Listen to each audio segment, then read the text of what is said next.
तर मनसेचे प्रवक्ते गजानन काळे यांनी ट्विट करत थेट निशाणा साधलाय भाजपवर। पाहूया आपण काय ट्विट आहे। आमच्या केशवरावांना मुंबई महानगरपालिकेचं तिकीट तरी मिळालं की नाही? इथं पण भाजपनं बनवाबनवी केली असं वाटतंय। काना मागून आला आणि तिखट झाला असंच म्हणावं लागेल। केशवरावांसारखे निष्ठावंत आयुष्यभर सतरंजाच उचलणार असं म्हणत गजानन काळे यांनी या ठिकाणी टीका केलेली आहे। ही नवीन भाजप आहे, जय हो देवा भाऊ असं गजानन काळे यांचं ट्विट आहे। आमदार खासदारांच्या मुलांना तिकीट मिळणार नाही असा आदेश काढतात, मात्र काल परवा आलेल्यांना तिकीट हा कसला न्याय? भाजपातील सगळ्या केशवरावांना समर्पित असं म्हणत गजानन काळे यांची उपरोधिक टीका आहे।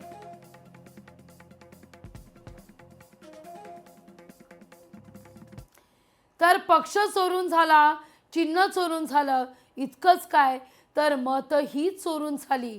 आता गद्दार गट क्रेडिट चोरी करायला लागलाय असं अखिल चित्रेंचं या ठिकाणी ट्विट आहे। मुंबई पब्लिक स्कूलच्या यशस्वी प्रकल्पातून आदित्य साहेब ठाकरेंनी मनपा शाळांचा कायापालट केला, त्या कामाचं श्रेय आता गद्दार गट घ्यायला लागलाय। जनाची नाही किमान मनाची तरी लाज बाळगा, अजून किती गोष्टींवर डाका टाकणार आहात असा सवाल अखिल चित्रे उपस्थित करतायत।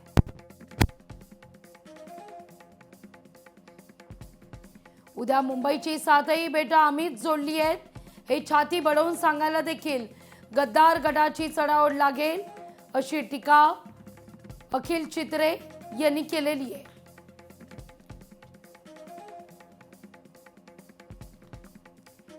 निशा परुळेकर यांना प्रभाग क्रमांक 25 मधून उमेदवारी जाहीर आहे। भाजपकडून त्या नशीब आजमावतील। प्रसिद्ध चित्रपट अभिनेत्री म्हणून निशा परुळेकर या परिचित आहेत।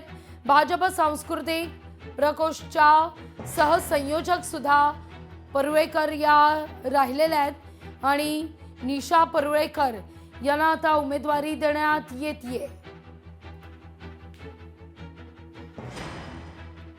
ठाकरेंच्या सेनेत नातेवाईकांना झुकतं माप आहे। घराणेशाहीची परंपरा कायम आहे। अंकित प्रभू आमदार सुनील प्रभू यांचे पुत्र यांना या ठिकाणी उमेदवारी। गीतेश राऊत माजी खासदार नेते विनायक राऊत यांचे पुत्र यांना उमेदवारी। हरीश शास्त्री शिवसेना ज्येष्ठ नेते दिवंगत श्रीकांत सरमळकर यांचे जावई यांना उमेदवारी। सुप्रता फातर्पेकर ही माजी आमदार प्रकाश फातर्पेकर यांच्या कन्यात्या। अजिंक्य धात्रक अशोक धात्रक शिवसेनेचे उपनेते यांचे सुपुत्र यांना या ठिकाणी उमेदवारी देण्यात आलेली आहे। त्यामुळे आता ठाकरेंच्या शिवसेनेला सुद्धा घराणेशाहीवर बोलण्याचा नैतिक अधिकार नाही असं चित्र आहे।